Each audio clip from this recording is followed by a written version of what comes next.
E vamos ler do versículo 1 ao versículo 3.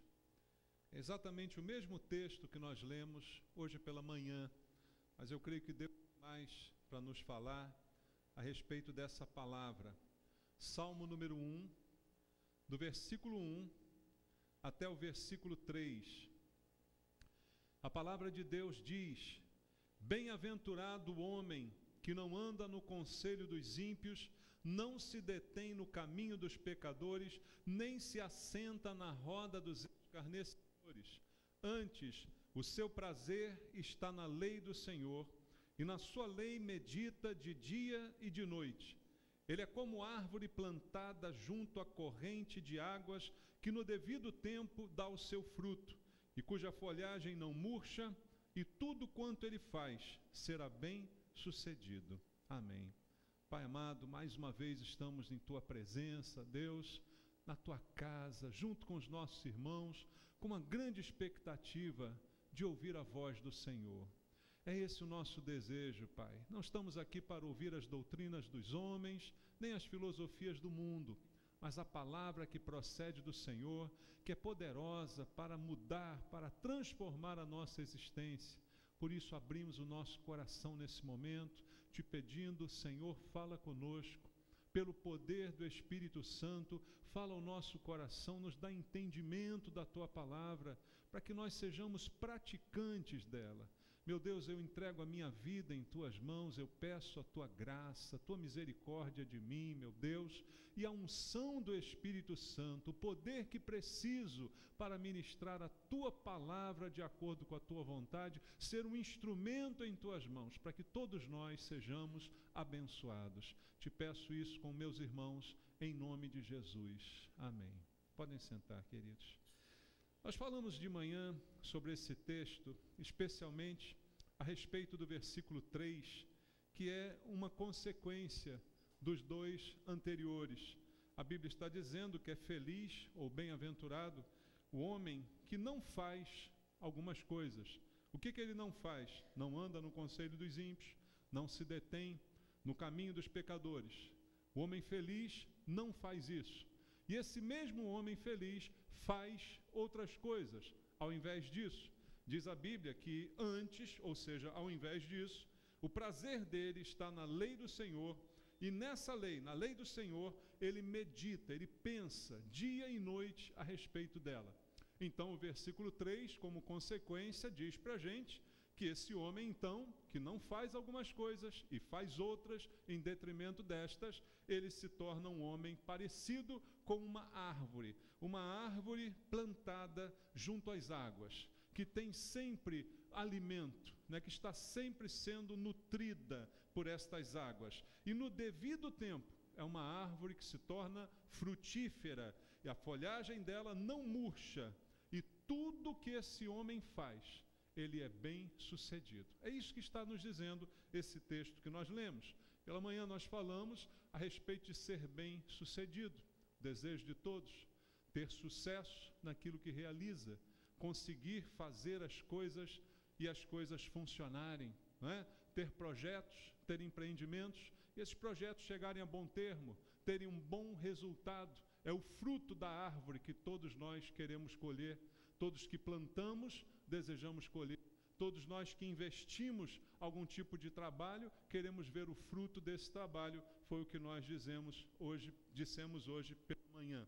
Mas eu queria ainda falar a respeito desse texto, mostrando que essa palavra que nós lemos aqui, para que ela se cumpra em nossa vida, nós precisamos atentar para aquilo que ela mesma está dizendo.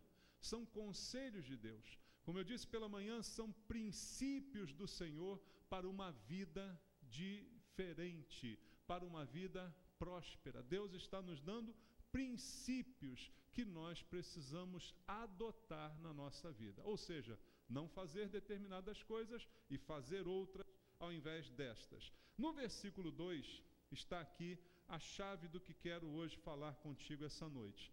Ao invés de fazer tudo o que está no versículo 1, esse homem feliz, essa mulher bem-sucedida, tem o seu prazer na lei do Senhor. E nessa lei medita dia e noite.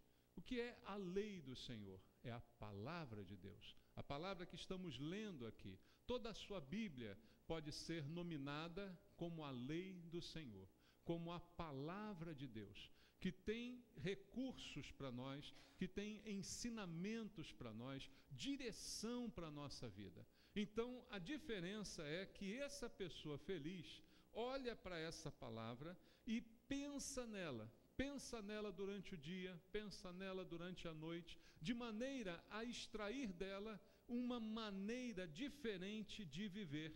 Então veja, para que isso tudo se cumpra na minha vida, a notícia está aqui mesmo, a solução vem daqui mesmo. Eu preciso olhar para essa palavra como uma direção para a minha vida. Eu preciso buscar nela todos os elementos que eu preciso para ser um homem, uma mulher bem-sucedido. Eu preciso buscar nela a direção. Por isso, meditar dia e noite. Meditar é pensar. Veja, a Bíblia não está dizendo apenas que eu preciso ler a palavra de Deus. Muitas vezes nós nos contentamos em ler a palavra. Eu também disse pela manhã que ler a palavra não muda muita coisa, porque o importante é praticar o que se lê, não é? Você pode ler como quem lê de forma curiosa um livro de histórias, um livro que traz algumas mensagens bonitas, mas aquilo não necessariamente vai mudar a sua vida. A palavra de Deus é a mesma coisa. Eu não preciso apenas conhecê-la, mas eu preciso meditar nela. Eu preciso pensar a respeito do que ela diz, do que ela aprova, do que ela não aprova, e preciso adaptar a minha vida a ela. Então, a razão da felicidade desse homem é fazer exatamente isso. Meditar nessa palavra, para que essa meditação, esse pensamento, comece a mudar a minha ação, a minha maneira de agir. E aí, como falamos pela manhã de vários princípios para uma vida bem-sucedida, entendendo o que é sucesso na visão de Deus e não na visão do mundo, um aspecto que não foi completamente abordado pela manhã é a nossa vida financeira. Porque é uma parte da vida que influencia bastante na nossa qualidade de vida. Veja, o que eu quero dizer com isso? É administrar bem a minha vida em todas as áreas é muito importante. Você recebeu a vida de Deus, você deve cuidar dela. Tudo que Deus dá ao homem, dá para que ele cuide. Quando Deus deu a Adão e Eva o paraíso, ele disse, cultivem e guardem.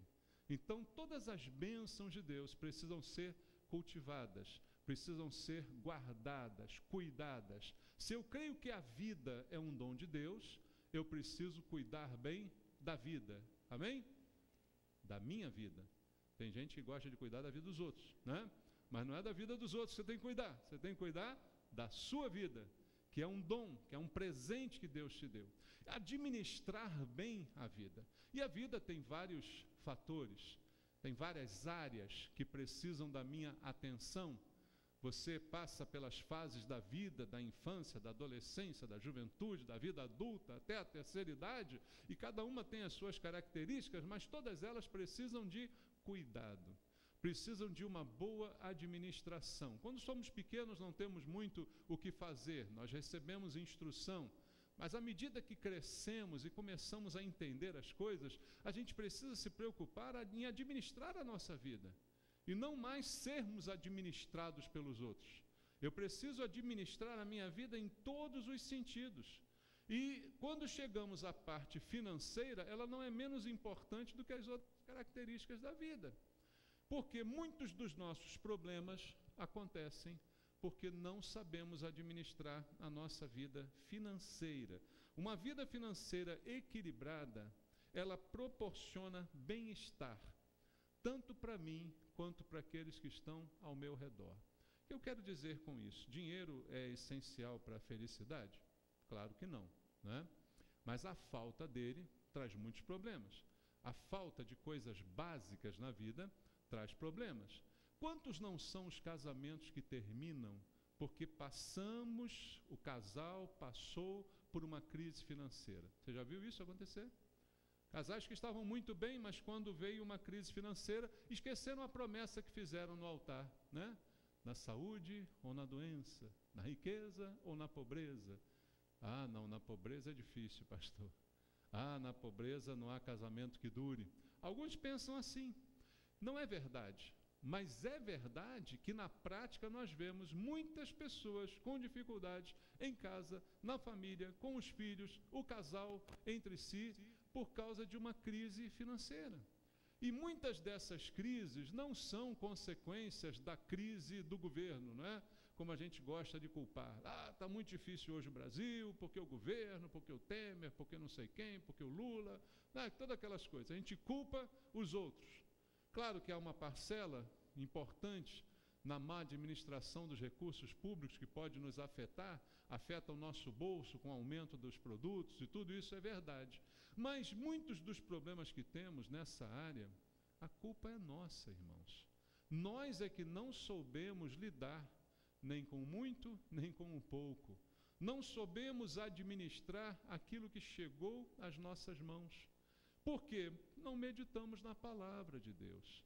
Esse homem é feliz porque ele medita na palavra de Deus. E a palavra de Deus tem um monte de elementos para me ensinar você a lidar com a sua vida financeira.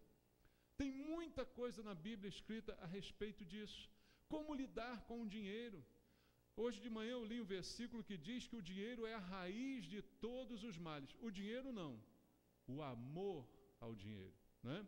O problema não é o dinheiro em si, mas a maneira como eu me relaciono com ele.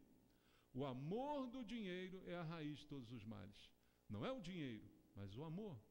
A minha relação com ele. E eu preciso aprender a me relacionar com o dinheiro. Tanto quanto eu preciso aprender a me relacionar com as pessoas, tanto quanto eu preciso aprender a viver a minha vida nos vários aspectos dela, profissional, a minha saúde, todas essas coisas são importantes. Então, aprender a lidar com o dinheiro requer que eu faça o que faz esse homem citado em Salmo número 1, meditar na palavra. Buscar na palavra o conhecimento que eu preciso para aprender a administrar a minha vida financeira. Muitas pessoas têm dificuldades nessa área porque administram mal a sua vida financeira, têm dívidas que fogem ao controle, têm dívidas que se transformam numa bola de neve e ninguém fica em paz quando está devendo. Não é verdade, irmãos? Só se a pessoa for muito cara de pau. Tem uns, né, que são muito cara de pau.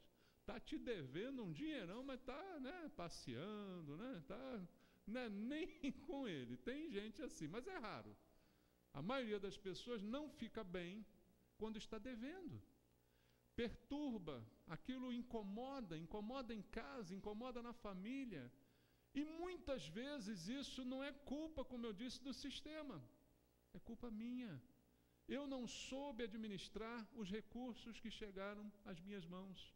Então eu queria essa noite olhar contigo para a palavra, meditar nessa palavra, pelo menos agora à noite, né? Para que a gente enxergue aqui o que tem atrapalhado a nossa vida financeira. Como a gente pode administrar melhor os recursos que chegam a nós. Primeiro, irmãos, é preciso aqui uma mudança de mente. Na verdade, eu creio que tudo passa por uma mudança de mente. A palavra de Deus, quando traz os seus conceitos, ela traz muitas vezes coisas em oposição ao que a gente pensa. Você a vida inteira pensou de uma maneira, a vida inteira você raciocinou sob uma ótica, e agora a Bíblia te confronta a pensar de outra forma. E mudar um pensamento é uma coisa muito difícil para alguns, porque você fica condicionado a viver com aqueles seus pensamentos. E quebrar esse pensamento é muito complicado. Mas a primeira coisa que precisa ser feita é uma mudança de mente. Eu preciso mudar a minha mente com relação às coisas espirituais, às coisas materiais. Eu preciso mudar os meus pensamentos em relação à parte financeira da vida, que é uma parte importante. Primeiramente, eu queria ler contigo Lucas capítulo 12. Vamos abrir aí a nossa Bíblia em Lucas capítulo 12. No versículo número 15, Lucas 12, 15, Jesus está falando, E a Bíblia diz assim: então lhes recomendou, tende o quê? Cuidado, guardai-vos de toda e qualquer avareza, porque a vida de um homem não consiste na abundância dos bens que ele possui. O que Jesus está ensinando aqui em pequenas palavras? Ele está ensinando um princípio. Primeiro ele faz o alerta, cuidado. E eu costumo dizer, quando Deus diz cuidado na Bíblia, é para a gente ter cuidado mesmo, né, irmãos? Hoje em dia, a gente já não leva muito a sério as placas de cuidado que a gente vê por aí, né? Você já andou na rua e viu, cuidado com o cachorro, quando olha tem um poodle lá dentro. Né? Você já viu isso aí, né? Então, a gente começa a ignorar essas placas de alerta, cuidado, cuidado, né? Muitas placas a gente enxerga e aí a gente começa a passar direto por elas. Mas quando Deus diz na Bíblia, cuidado, irmãos, é sério o assunto. É algo que eu realmente preciso cuidar, porque senão serei ludibriado na minha mente, nos meus pensamentos. E qual o cuidado que Jesus está recomendando aqui? Guarde a sua vida de qualquer avareza. A avareza nada mais é do que um amor excessivo pelas coisas materiais, achando que a guarda delas, a posse dessas coisas, ela vai me tornar alguém melhor. E eu preciso cuidar, guardar e não deixar ninguém tocar e proteger de todas as maneiras os meus bens materiais. Jesus disse, tome muito cuidado com isso. Por quê? Ele explica. Porque a vida de um homem, a vida que eu falei ainda há pouco, vida, o dom de Deus, não consiste, a vida não é igual aos bens que a pessoa possui. Ou seja, a tua vida não tem nada a ver com os bens que você possui. Você não é medido pela quantidade de bens que você tem, pela quantidade de ouro que você carrega. Você não é valorizado pela quantidade de bens que você tem no banco, guardado, aplicado. Isso não é a consistência da sua vida. Sua vida não consiste dessas coisas. Então, em outras palavras, eu creio que Jesus está dizendo para mim o seguinte, olha, o ter não pode ser o alvo da sua vida. Você não pode colocar sua vida como alvo de ter coisas, acumular coisas. Isso não é a essência da vida. Você é um ser. Você é um ser? Um ser criado por Deus. Agora que você se rendeu a Cristo, você é um filho de Deus. E este ser é mais importante do que qualquer ter. Se você tiver tudo, mas não for o que você é, um filho de Deus, o que adianta? Jesus disse, o que adianta eu juntar tudo nesse mundo e perder a minha alma? Que adianta um homem ter tudo no mundo e não ter o que é mais importante, a sua essência, a sua alma, o seu ser? Você ganha tudo, mas perde o que é principal. Então, o que Jesus está ensinando, em primeiro lugar, é algo que precisa entrar na nossa mente, precisa mudar a nossa ideia sobre a vida. Ter não significa ser. O que eu sou é independente do que eu tenho. Eu posso ser uma ótima pessoa sem ter um tostão na bolsa. E eu posso ser um milionário e ser uma péssima pessoa. Concorda com isso? É muito comum nós encontrarmos esse tipo de pessoas. Mas que tipo de pessoa eu quero ser? Aonde está o meu valor? Aonde estão os meus valores? É a primeira coisa que eu preciso pensar. Se eu começo a colocar o ter como mais importante na vida, automaticamente que entra no meu coração a avareza, que na verdade significa um medo de perder o que eu tenho. O avarento é avarento porque ele tem medo de perder o que ele tem, o que ele possui. Essa é a causa da sua avareza. Porque ele considera que ter é a coisa mais importante da vida. Então ele abre mão de ser alguma coisa pelo que ele tem. Primeiro princípio, então, que Jesus está ensinando, irmãos. Vamos valorizar mais o que nós somos, para começar a mudar o nosso relacionamento com o dinheiro. Ter dinheiro é bom? É bom. Mas o que você é mais importante do que qualquer coisa que você tenha. Não venda o que você é por alguma coisa que você possa ter. Não há dinheiro no mundo que pague aquilo que você é. Não se venda por dinheiro, porque o ser é mais importante que o ter. Primeiro ponto, para a gente basear o nosso relacionamento com o dinheiro. Segundo ponto, em Tiago, na carta do apóstolo Tiago, no capítulo número 4, vamos ler versículo 2 e o versículo 3. Tiago diz assim: cobiçais e nada tendes, matais e invejais, e nada podeis obter. Viveis a lutar e a fazer guerras, nada tendes porque não pedis. Pedis e não recebeis, porque pedis mal, para esbanjardes em vossos prazeres. Duas coisas importantes Tiago está nos dizendo aqui a respeito de vida financeira. Primeiro ele diz, você cobiça e não tem nada. Cobiçar é o desejo de ter o que o outro tem. Cobiça é uma inveja, é um olho naquilo que alguém possui e que você gostaria de possuir também. Tiago diz, vocês ficam cobiçando, e porque cobiçam, não tem nada. Porque o tempo que você perde cobiçando, você poderia estar trabalhando para ter. Não é? O tempo que você perde sonhando com a vida do outro, você poderia estar mudando a sua para chegar lá, quem sabe. Veja, desejar melhorar não é o problema. O problema é desejar o que é do outro. Dá para entender isso, irmãos? Desejar progredir na vida é algo natural do ser humano. Mas o problema é querer o que pertence ao outro. Quando Deus colocou a cobiça como um pecado, lá nos 10 mandamentos, Ele disse que eu não devo cobiçar o quê? Aí todo mundo fala, não cobiçar a mulher do próximo. É a mulher? Tem a mulher lá também, mas é só a mulher? Não. O versículo é mais completo. Fala várias outras coisas que o próximo tem que eu não devo cobiçar. Englobando, eu não devo cobiçar nada que ninguém tenha.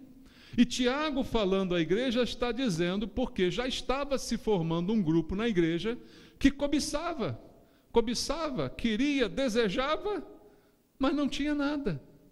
Porque o cobiçoso não vai ter nada. Então esse é um problema que eu preciso lidar na minha vida financeira. Por quê? A cobiça, ela acaba se tornando um estímulo para o gasto além dos meus limites. Qual é a primeira coisa básica que você pode aprender num curso sobre administração financeira? Não gaste mais do que você ganha. Simples isso? O que você acha? Você ganha 1.000, quer gastar 1.200? Tem alguma coisa que vai dar errado nisso aí, não vai? Essa matemática não fecha. Mas o que me faz, às vezes, gastar 1.200, ganhando 1.000, é a minha cobiça em relação ao que eu vejo no outro. Eu vi o outro com uma roupa. As mulheres têm muito isso, não tem? Eu vi a irmã lá, ela comprou um vestido, olha, na Zinzane. Aquele vestido é 300 contos. Eu preciso daquele vestido. E aí você vai gastar os 300 contos que você não tem. Isso não vai terminar bem. Mas os homens não ficam muito atrás, não. O homem cobiça coisa mais cara. O homem não cobiça sapato, roupa do outro, mas o homem olha o relógio, o homem olha o carro. Quanto carro já não levou gente à falência aí, hein? Fala para mim, né? Porque o homem também. E a gente cobiça. E aí, isso vai me fazer ir além do que eu posso. Além de ser um pecado, está lá nos 10 mandamentos, veja, é um pecado antigo, hein? Irmãos? Isso acaba mudando a minha vida financeira. Por isso, Tiago diz, você cobiça e não tem nada. Você mata, você inveja e nada pode obter. Você vive a fazer lutas e guerras e não tem nada. Aí ele ainda diz assim, você não tem nada porque você não pede. Aí você, opa, olha a saída aqui. Eu vou pedir a Deus aquele vestido da Zinzane. Olha a saída aqui, vou pedir então. Mas aí Tiago logo depois vem dar uma chapuletada em você. Ele diz assim, olha, você pede, mas você não recebe, porque você pede mal. Você pede para esbanjar nos vossos prazeres. Até os seus pedidos são sem sentido, porque eles são baseados em coisas que não têm, na verdade, um valor intrínseco. Foram coisas motivadas pela cobiça. Você acha que Deus vai ouvir aquela oração que diz assim, Senhor, me dá o carro daquele irmão. Senhor, me dá o vestido dela, nem que ela fique pelada. Mas eu quero aquele vestido. Toca no coração dela, faz ela dar para mim. Né, irmãos? Ainda tem gente que usa mal aquele versículo no Antigo Testamento, né? Que diz que Deus tira do ímpio para dar para o crente, aí pronto. Vê um ímpio com a Ferrari na rua, Senhor, tira dele e me dá, Senhor. Ele é ímpio, ele não pode estar com aquele carro. Eu sou teu servo, sou eu que tenho que andar assim.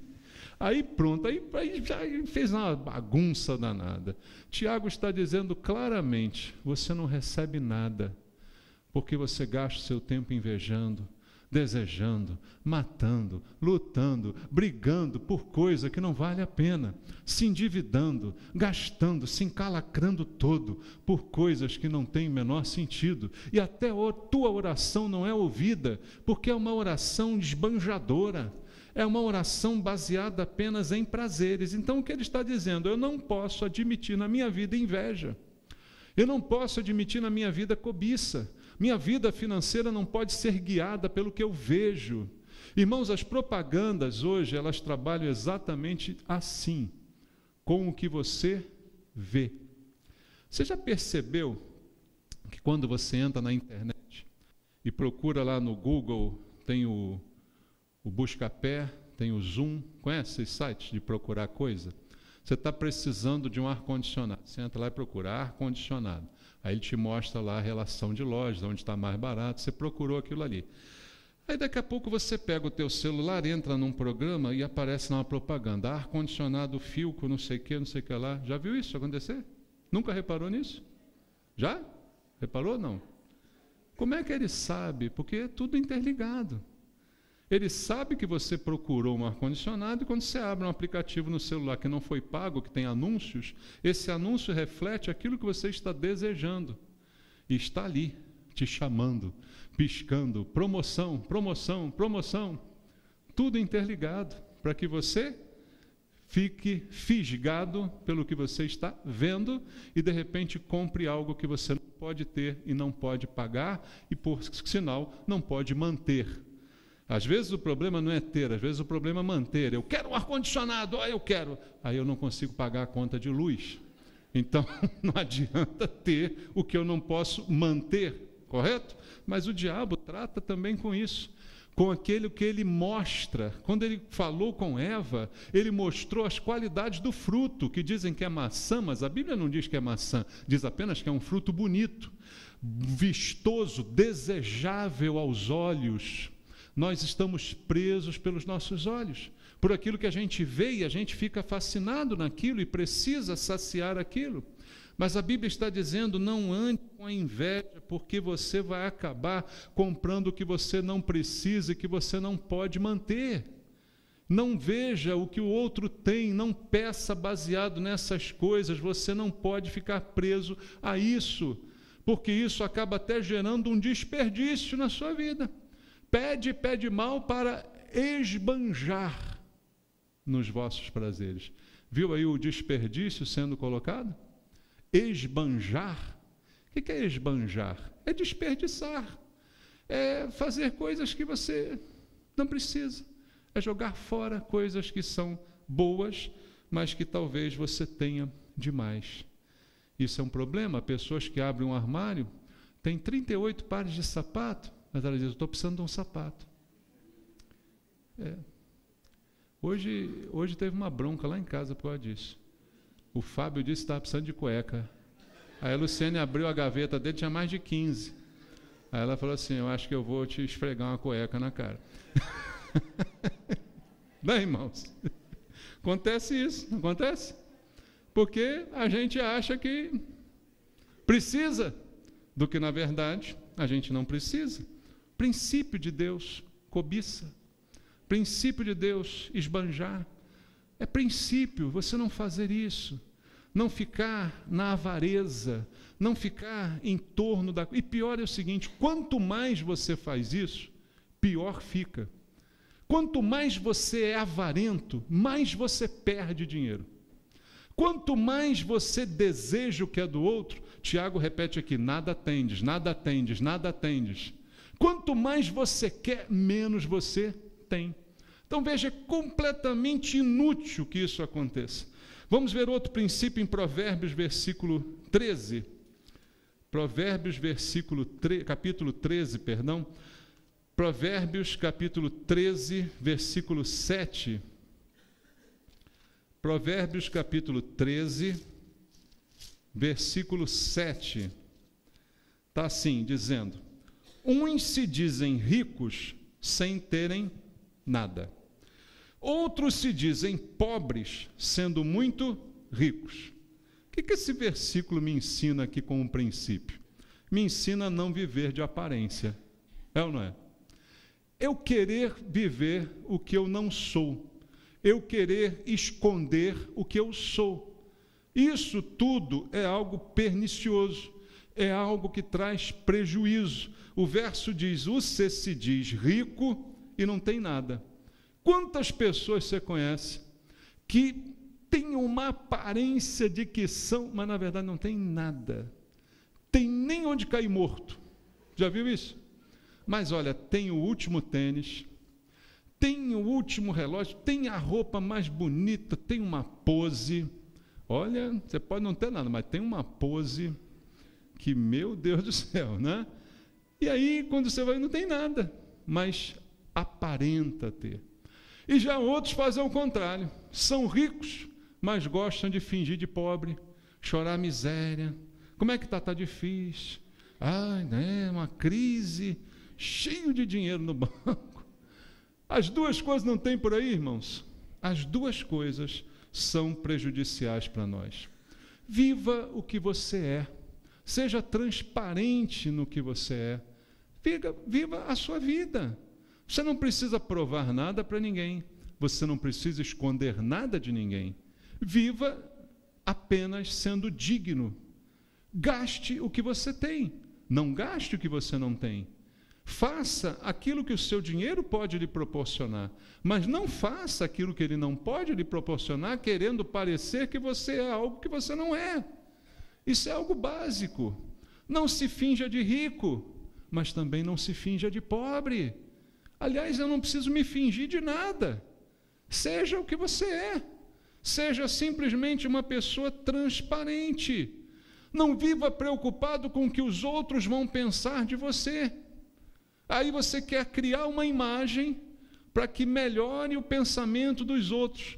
Isso é complexo. Pode ser complexo de inferioridade ou pode ser complexo de superioridade. São os dois extremos aí. Você viveu uma vida complexada, querendo mostrar para os outros o que você não é. Ou você quer mostrar que é rico sendo pobre, ou quer mostrar que é pobre sendo rico. Os dois são complexos, irmãos, que trarão prejuízos para você. A nossa vida precisa ser transparente, porque aquilo que Deus pensa e sabe de nós é mais importante do que alguém venha pensar. O que é ruim é que você mostre o que você não é, e depois a pessoa descubra que você não é nada daquilo que você propagandeava. Não é, irmãos? Isso é muito pior. Então não se preocupe com o que vão pensar de você. Em que sentido? Por exemplo, eu não tenho uma roupa boa para usar. Eu tenho essa calça, eu tenho essa camisa, já está meio velhinha, se olhar de perto tem uma poída. Amém. Vai se endividar para comprar uma outra melhor? Só para que alguém não veja que você não tem condição de comprar outra? Qual o problema de alguém ver isso? Qual a vergonha que há nisso? Vergonha é alguém ver você na cadeia, meu irmão. Vergonha é alguém ver o seu nome no jornal. Vergonha é ser Sérgio Cabral, né, irmãos? Ter tudo que tinha e agora está lá, 2 anos na cadeia. Isso é vergonhoso. Você não precisa ter vergonha se o seu tênis tem um furinho. eu vou comprar um novo aí que eu não posso comprar. Se você puder comprar, amém, compra. Mas se isso vai te endividar, vai te piorar só porque você não quer que alguém veja. Não, você está querendo mostrar o que você não é. E o outro lado, a mesma coisa. Às vezes você tem condição de ter uma coisa melhor. Não vou comprar, porque senão vão achar que eu estou rico. Aí vão ficar me pedindo dinheiro. Mas se te pedindo dinheiro, você fala, não é um problema. Me dá dinheiro? Não dou, vai trabalhar.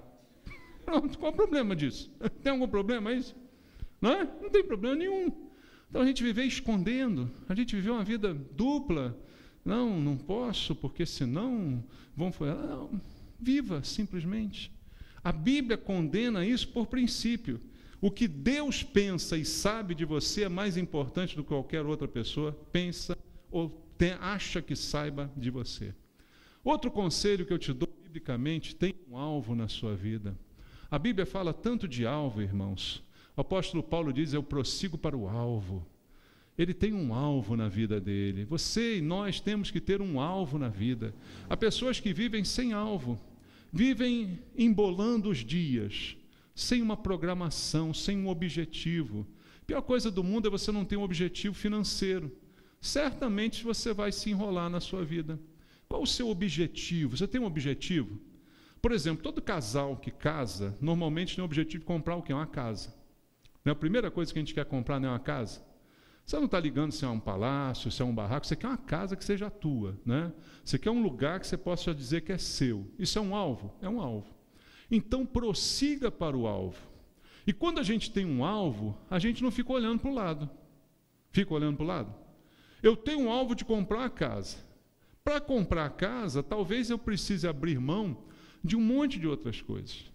Seria ótimo se eu pudesse comprar a casa e não abrir mão de outras coisas. Mas não funciona assim a vida é difícil. Então, se eu quero comprar uma casa, eu tenho que cortar salão de cabeleireiro, as mulheres, tenho que cortar manicure. Aprende a fazer unha em casa, hein? Faz um cursinho no Senac, né? Vai lá, faz a unha, faz o cabelo. E o homem? Corta tudo, meu irmão. Você quer comprar a casa, quer ir para o futebol? Não vai não, isso é supérfluo. Você tem um alvo que é a sua casa. Não, eu quero o relógio, eu quero isso. Não quer nada. Depois que você comprar a sua casa, aí você tenta outro alvo. Mas senão você nunca chega no alvo. Aí parece coisa da Dilma, né? Vamos estabelecer uma meta. Não vamos estabelecer uma meta, mas quando a gente alcançar a meta, a gente dobra a meta. Né? Não, aí não dá, pô. Fica uma confusão danada, né? Você tem que ter uma meta na sua vida. Você tem que batalhar por essa meta, você tem que chegar lá. Você tem que se empenhar para aquilo, não pode se distrair no caminho. Eu estou indo para lá, de repente alguém me chama para cá, lá vou eu. Aí daqui a pouco algum outro me chama para lá vou eu. Quando é que eu vou chegar lá? Nunca. E toda hora alguém me chama, e sou eu que me chamo, não é alguém não. São os meus olhos que se desviam do alvo. Todas as vezes que os meus olhos se desviam do alvo, eu vou sofrer o prejuízo. Alvo é algo simples para a vida financeira. Uma outra coisa que eu quero dizer para você, aqui há dois assuntos juntos. Ser dizimista fiel, ser ofertante generoso. Isso é um princípio de Deus encontrado na Bíblia, irmãos. A gente não pode abrir mão desse princípio. Isso está definido na palavra de Deus. Eu vou ler o texto contigo. Hoje a gente vai até umas 10h30, não tem problema, né? Vamos lá, vamos até 10h30, o culto está só começando. Vamos ler Malaquias, lá no final, capítulo 3, versículo 8 até o 11. É um texto que dá até arrepio a algumas pessoas, né? Mas ele é bíblico. Está escrito aqui, Malaquias 3,8: Roubará o homem a Deus? Todavia vós me roubais e dizeis: em que te roubamos? Nos dízimos e nas ofertas. Com maldição sois amaldiçoados, porque a mim me roubais vós a nação toda. Trazei todos os dízimos à casa do Senhor, para que haja mantimento na minha casa. E provai-me nisto, diz o Senhor dos Exércitos, se eu não vos abrir as janelas do céu e não derramar sobre vós bênção sem medida. Por vossa causa repreenderei o devorador, para que não vos consuma o fruto da terra, a vossa vide no campo não seja estéril, diz o Senhor dos Exércitos. Aqui é um princípio bíblico que muita gente hoje insiste em dizer que é uma determinação da lei, né? Então, não são poucos hoje os movimentos, artigos na internet, normalmente desigrejados, né? Pessoas que abandonaram a igreja porque vêm aí os excessos, né, que algumas igrejas cometem na administração do dízimo, roubalheira, aquela coisa toda que a gente sabe. Então, a pessoa sai da igreja e ela sai com um discurso. Não, dízimo é uma coisa da lei, a gente não tem mais essa obrigação no Novo Testamento, porque estamos na época da graça e tal e coisa, e esse texto de Malaquias era exclusivamente para os judeus, o dízimo na época era dado em forma de alimentos, era dado em forma disso, forma daquilo, para que conheça esse discurso todo. Só que eu sempre ensinei na igreja que a gente interpreta a Bíblia por princípios. Deus está estabelecendo um princípio, e um princípio não está atrelado à época. Um princípio ele é eterno, independente da época em que ele foi estabelecido. Porque os princípios de Deus já existiam desde os princípios, por isso são princípios, né? Desde que o mundo é mundo, Deus tem princípios. E Ele nos ensinou princípios que são independentes da lei, ou da graça, ou de qualquer coisa. São coisas que são princípios para a vida de todos nós. E aqui Deus está estabelecendo um princípio. Eu usei esse texto, que é o mais conhecido, mas tem vários outros textos aqui falando deste princípio. E o que as pessoas dizem sobre isso? Né? Que não é assim, porque o dízimo ele é da lei, aqueles argumentos todos. Primeira coisa, para quem argumenta assim, veja João 1,17. Evangelho de João. Vamos provar pela Bíblia, né, que esse argumento está errado. Primeiro, para a gente jogar esse assunto de lado. João capítulo 1, versículo 17. João 1,17 está ensinando assim: porque a lei nos foi dada por intermédio de quem? De Moisés. A graça e a verdade vieram por meio de Jesus Cristo. Então, a Bíblia está dizendo que a lei começou com Moisés. Foi Moisés que ensinou a lei que recebeu de Deus, ele passou ao povo, começa a lei em Moisés. A graça e a verdade começam em Jesus Cristo, é o que a Bíblia está dizendo. O dízimo está aqui em Malaquias, depois da lei. Concorda? Sim, depois da lei. Mas antes da lei, ou seja, antes de Moisés, ele já foi mencionado. Então, cai por terra o argumento de que ele é da lei. Não, ele não é da lei, ele é um princípio. Veja lá comigo em Gênesis, capítulo número 14, Gênesis 14, versículo 18 até o versículo 20. Gênesis 14, do 18 ao 20. Diz assim: Melquisedeque, rei de Salém, trouxe pão e vinho, era sacerdote do Deus Altíssimo. Abençoou ele a Abrão e disse: bendito seja Abrão pelo Deus Altíssimo que possui os céus e a terra. Bendito seja o Deus Altíssimo que entregou os teus adversários nas tuas mãos. Está dizendo ele para Abrão. E aí diz o versículo 20 no final: e de tudo lhe deu Abrão o dízimo. O que aconteceu? Abrão, ele lutou uma batalha, uma guerra, e o vencedor fica com os despojos da guerra, né? Ele recebe tudo aquilo que o inimigo tinha, ele traz para si, é a recompensa pela guerra. Abraão se encontra, aí nessa época ainda se chamava Abrão, é bem antigo, bem antes de Moisés, bem antes da lei, as coisas ainda estão lá no princípio, em Gênesis 14. Ele se encontra com Melquisedeque, um sacerdote, reconhecido assim pela Bíblia, mas que não se fala da sua origem, de onde ele veio, nem para onde ele vai. Fala que ele teve essa conversa com Abrão, e ele abençoa Abrão. E Abrão decide, por si só, entregar a ele o dízimo de todos os despojos de guerra que ele havia recebido. Veja que isso é um princípio. Não está vinculado à lei, já existia antes da lei. Cai por terra o argumento desses desigrejados. Por quê? Deus já colocou esse princípio no coração de Abrão, com quem ele tinha contato constante. Abrão, o nosso pai na fé, diz a Bíblia, não é? Ele sente esse desejo.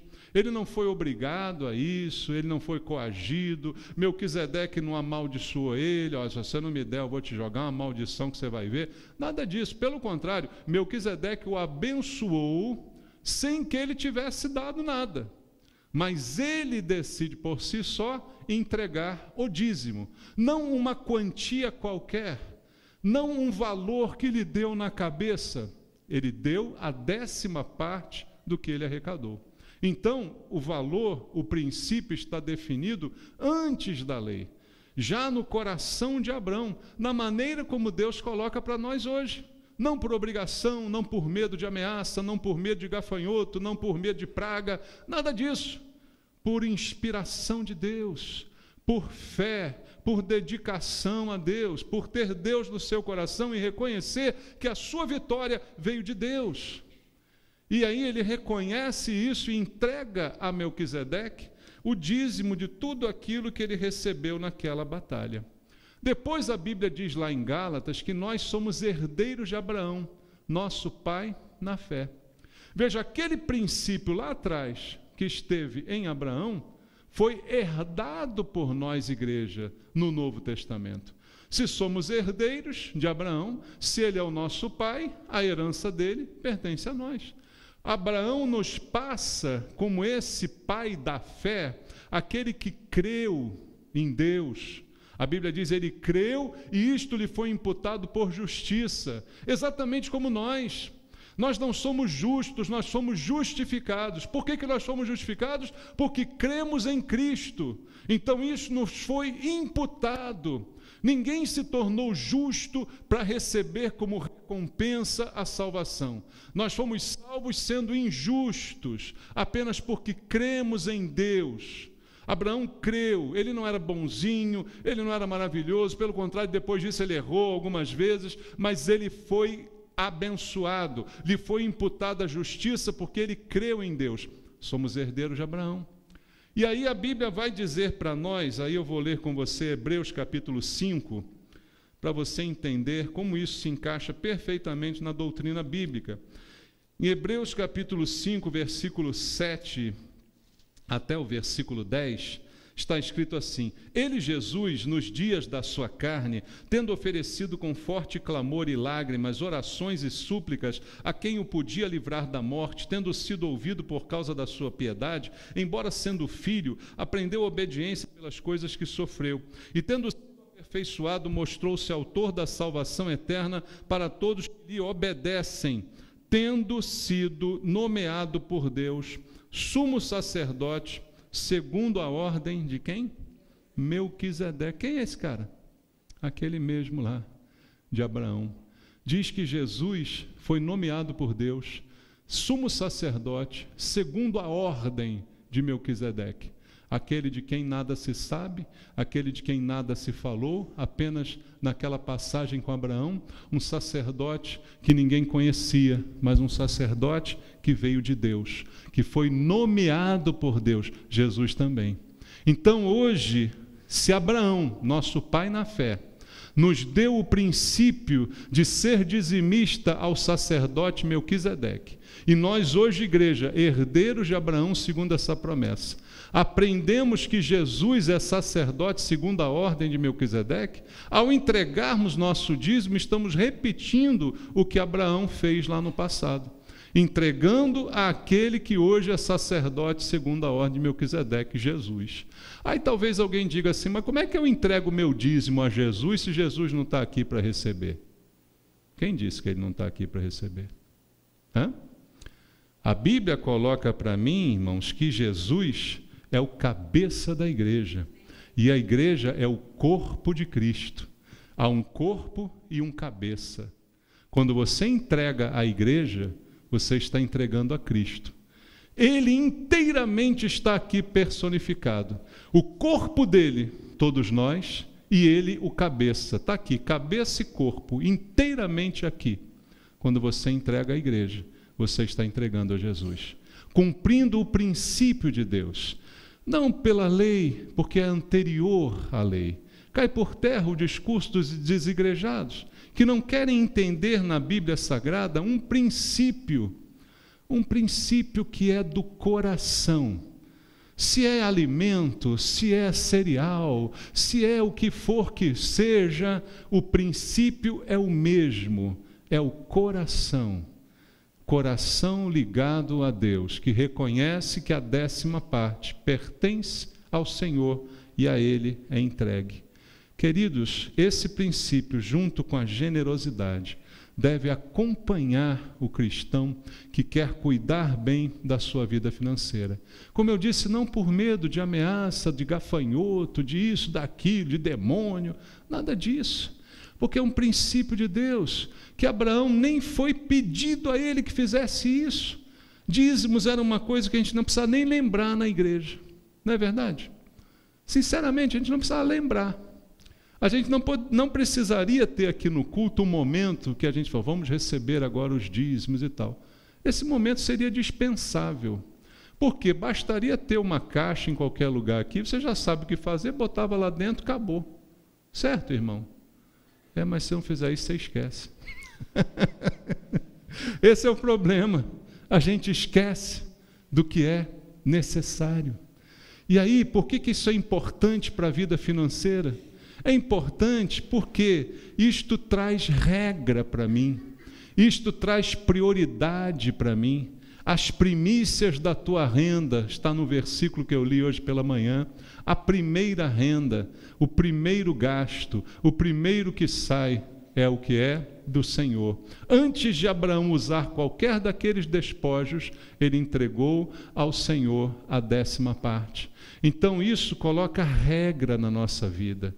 Quem vive de forma desregrada na vida financeira, vive porque não sabe gastar o que tem, não sabe dar prioridades àquilo que tem, e aí é por isso que vive completamente enrolado. E o Lucas capítulo 6, verso 38, fala do princípio da generosidade. Lucas 6, 38, Jesus ensina assim, dai e dar-se-vos-á.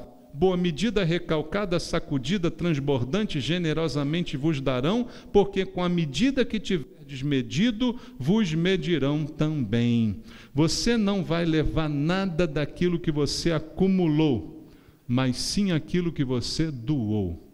O que você doou permanece contigo, mas o que você acumulou, a Bíblia diz, se torna pura perda, sai entre os dedos como água, como areia. Mas aquilo que você dá, a Bíblia diz, dai e dar-se-vos-á. E no dar-se-vos-á, há muito mais abundância do que no dar. Porque é boa medida, recalcada, sacudida, transbordante, veja, muito mais bênçãos seguem o ato de dar.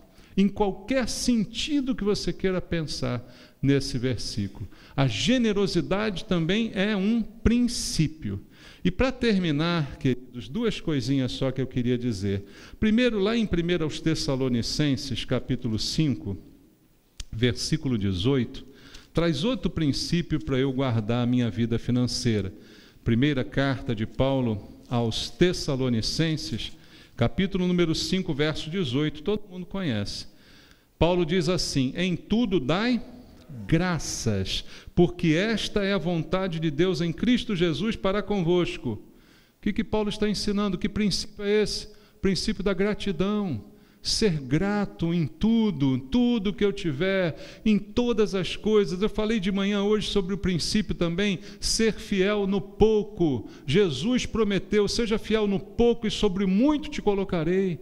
Pessoas murmuram, pessoas reclamam, pessoas estão revoltadas com a vida, revoltadas com o que tem. Não é isso que Deus ordena. Ele ordena que você seja grato em quantas coisas? Em tudo dai graças. Isso inclui até aquilo que eu não gosto muito, até aquilo que eu acho que é ruim, até aquilo que eu não acho que seja a solução para a minha vida.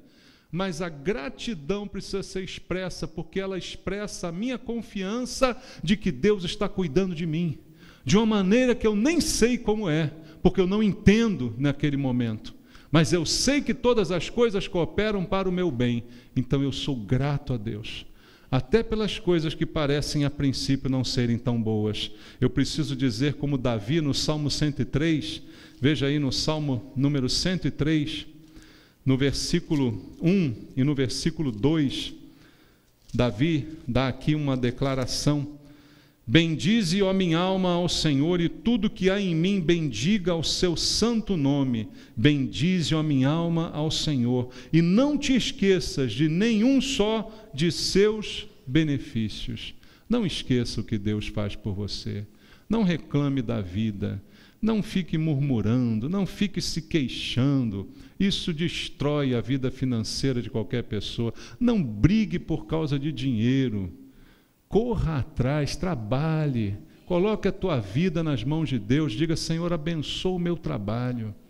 De manhã, se acordar assim, coloca as tuas mãos para Deus. Senhor, abençoa as minhas mãos. Aonde eu tocar, seja abençoado. Aonde eu colocar as minhas mãos, seja bem-sucedido, como diz o Salmo 1 no versículo 3. Aonde eu colocar a mão, que o trabalho prospere, frutifique. Na coisa simples que eu fizer, aquilo seja bem feito, seja com qualidade, que o meu trabalho tenha algo diferente, seja valoroso. Isso é o que nós temos que fazer. É isso que melhora a vida, e não a reclamação, não a murmuração, essa chateação. E a gente precisa, num último princípio que eu quero só citar para você, sem ler o texto, está lá em Gênesis capítulo 22, quando Deus requer de Abraão a entrega do seu filho Isaque. Você lembra do texto? Deus deu Isaque a Abraão, o fruto de uma promessa, não é?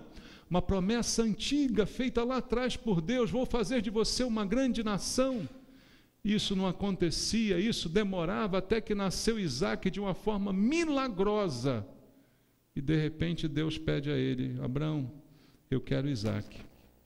E aí o último princípio que Deus quer ensinar com isso é que a gente não transforme bênção em ídolo. A mesma coisa se passou com Ana, a mãe de Samuel. Lembra disso? A bênção que ela mais queria era um filho. Quando ela recebeu o filho, o que ela fez? Doou para o Senhor. Não transforme bênção em ídolo. O que isso quer dizer? Às vezes você deseja muito uma coisa, aquele plano da casa própria, aquele plano de comprar um carro, aí você finalmente conseguiu, e aquilo virou algo intocável para você, virou o seu ídolo. Deus deu a Abraão Isaque e depois pediu Isaque. E o que Abraão fez? Sentou, chorou, reclamou, resmungou, esperneou no chão? Não. Ele foi subindo o monte para entregar Isaque a Deus, para mostrar que o seu coração estava em Deus e não na bênção. Deus não queria o sangue, porque Deus não quer o sangue de ninguém, irmãos. Pelo contrário, Ele é que deu o seu sangue por nós, não é verdade? Mas Ele queria mostrar para Abraão aonde está o seu coração. Seu coração está na bênção ou seu coração está em Deus? Seu coração está naquilo que você ganhou ou está realmente naquele que te deu o que você tem? Não ame a bênção, ame o abençoador. Não se deixe possuir por aquilo que você possui. Senão a bênção, ela vira maldição. Às vezes você quer tanto um filho, e quando tem esse filho, ele vira o seu ídolo.